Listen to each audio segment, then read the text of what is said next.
Akhirnya Baim ngaku kalau malam itu dia melihat ada seseorang lagi berdiri diam di kebun pisang. Detik itu juga obrolan mereka langsung berhenti.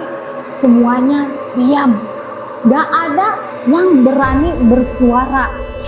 Di dalam kegelapan terlihat jelas tubuh tinggi besar sedang berdiri. Sosok itu ternyata gak punya kepala.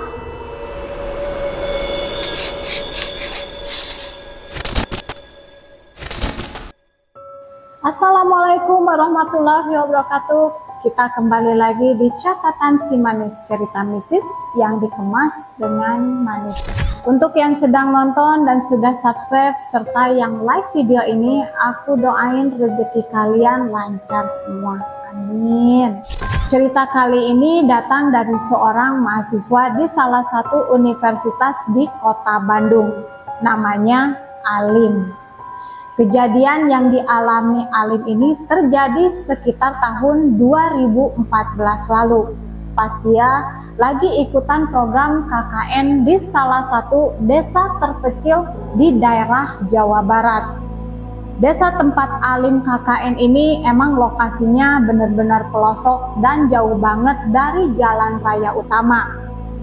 Bayangin aja, buat bisa sampai ke sana, rombongan Alim harus melewati jalanan kecil perkebunan teh atau hutan pinus.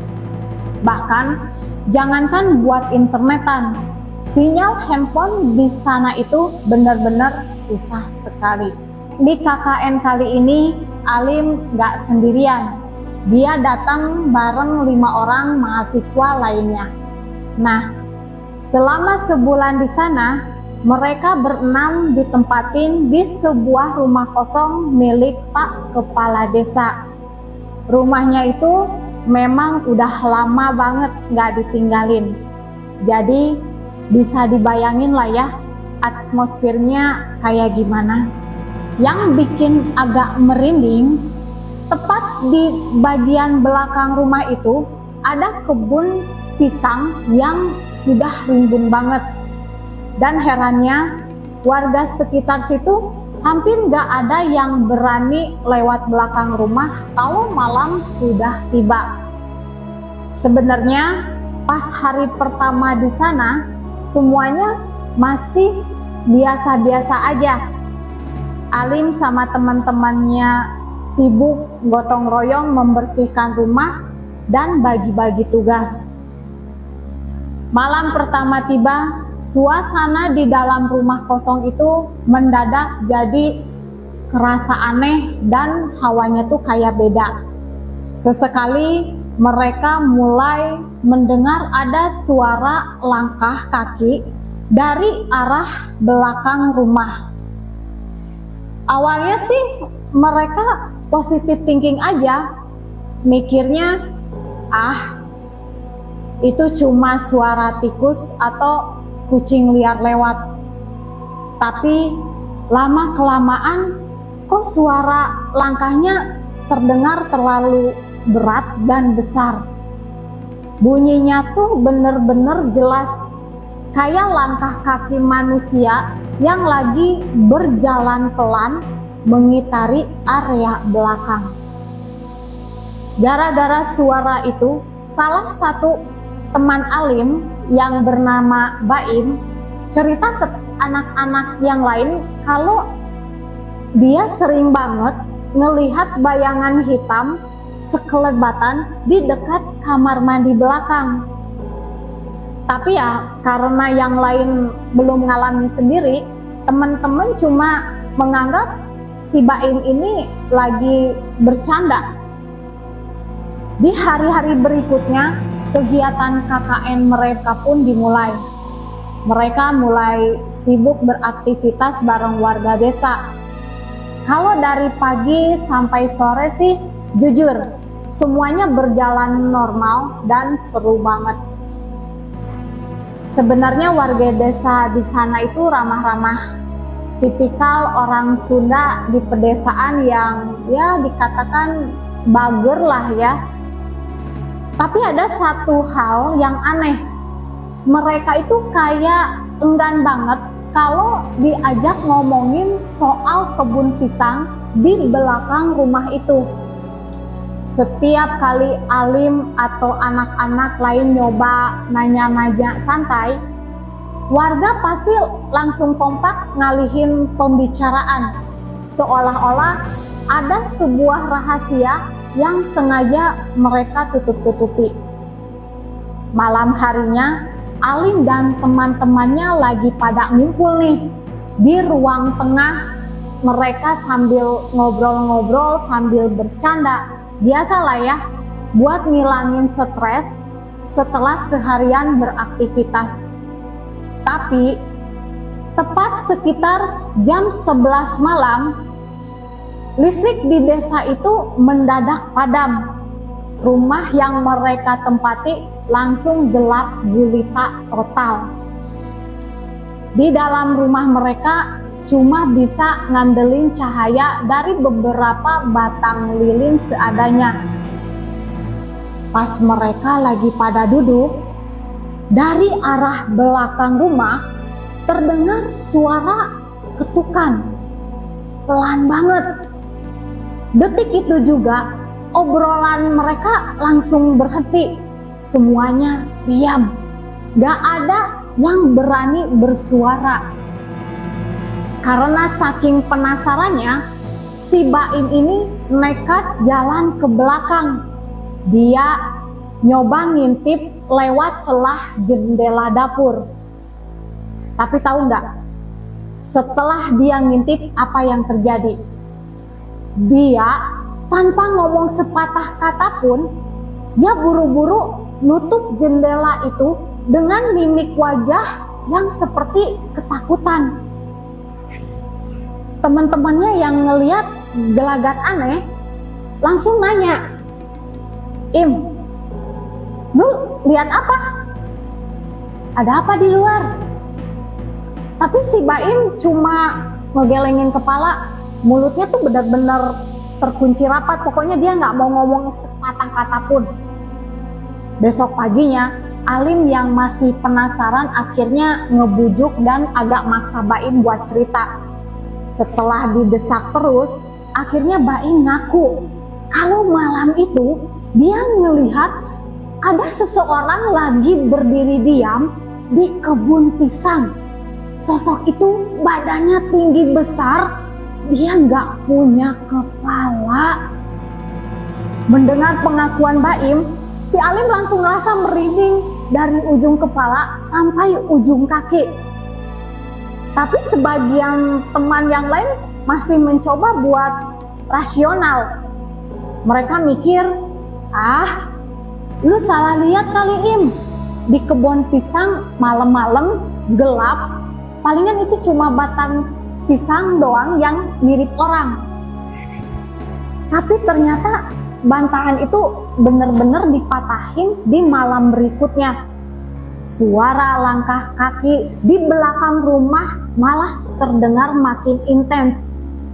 Kejadian ini sukses bikin satu rumah gak ada yang bisa tidur nyenyak. Semuanya was-was. Sampai akhirnya sekitar jam 2 malam, Alim tiba-tiba terbangun karena perutnya mules dan kebelet banget pengen ke kamar mandi. Pas dia keluar kamar, koridor rumah itu benar-benar gelap banget. Sambil memegang senter, Alim pun mulai melangkah, jalan pelan-pelan menuju ke area belakang.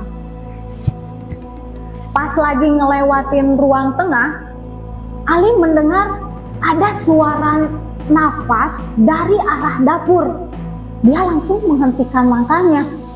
Alim coba ngarahin sorot senternya. Di sana ngelihat siluet bayangan kecil yang lari ke arah pintu belakang. Gak lama setelah itu terdengar suara engsel pintu utama terbuka pelan. Alim lalu memberanikan diri buat nyorot ke pintu itu. Di dalam kegelapan, terlihat jelas tubuh tinggi besar sedang berdiri. Sosok itu ternyata gak punya kepala, bagian lehernya cuma kelihatan hitam dan berlubang. Alim langsung teriak sekeras-kerasnya sampai semua temannya terbangun. Tapi pas mereka datang bawa senter dan lilin, sosok itu udah hilang, menyisakan pintu belakang yang terbuka lebar. Malam itu gak ada satupun yang berani tidur sendirian. Bahkan beberapa teman perempuan udah mulai nangis dan minta pulang. Malam berikutnya hujan turun deras banget sejak maghrib. Mereka semua mutusin buat tidur ngampar di ruangan tengah. Sekitar jam 2 malam tiba-tiba terdengar suara langkah kaki kayak lagi berjalan ngelilingi rumah. Mereka semua cuma bisa diam mematung ketakutan. Langkah kaki itu akhirnya berhenti di depan jendela ruang tengah. Di situ jendela kelihatan bergerak pelan seperti ditiup angin. Alim memberanikan diri buat ngintip sedikit lewat celah gorden.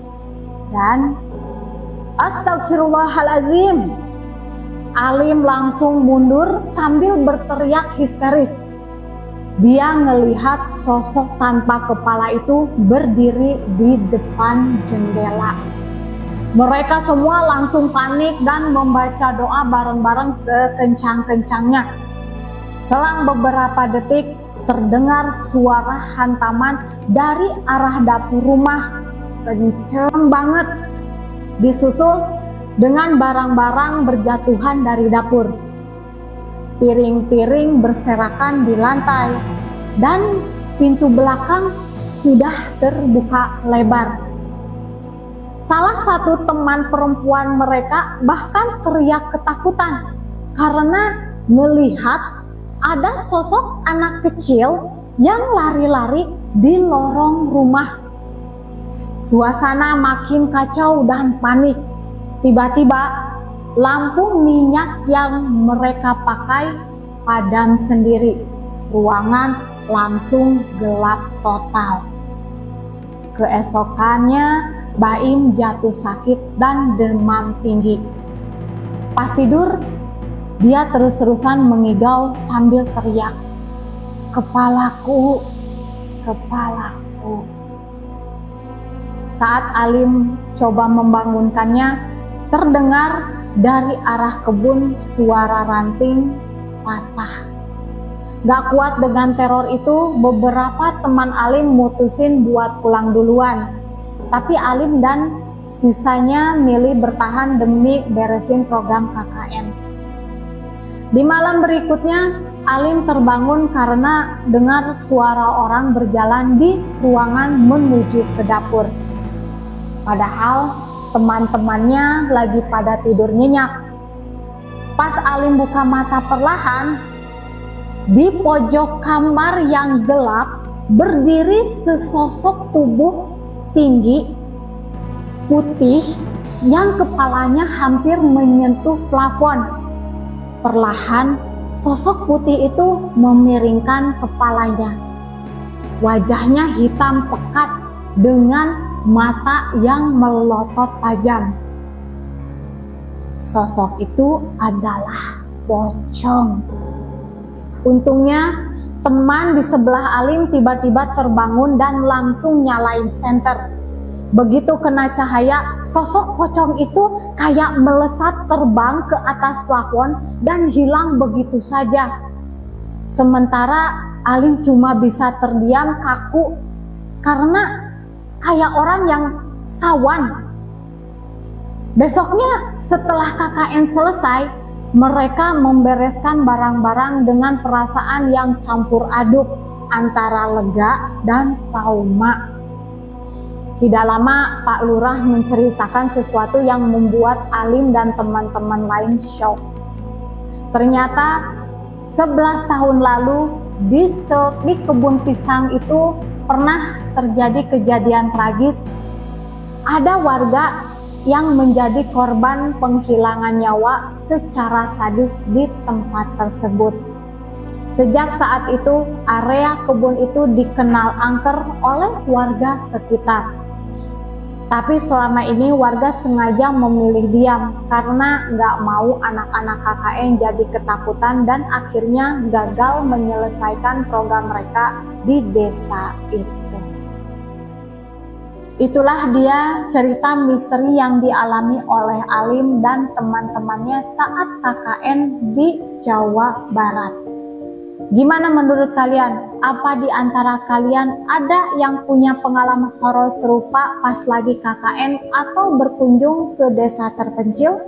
Coba share cerita kalian di kolom komentar bawah ya.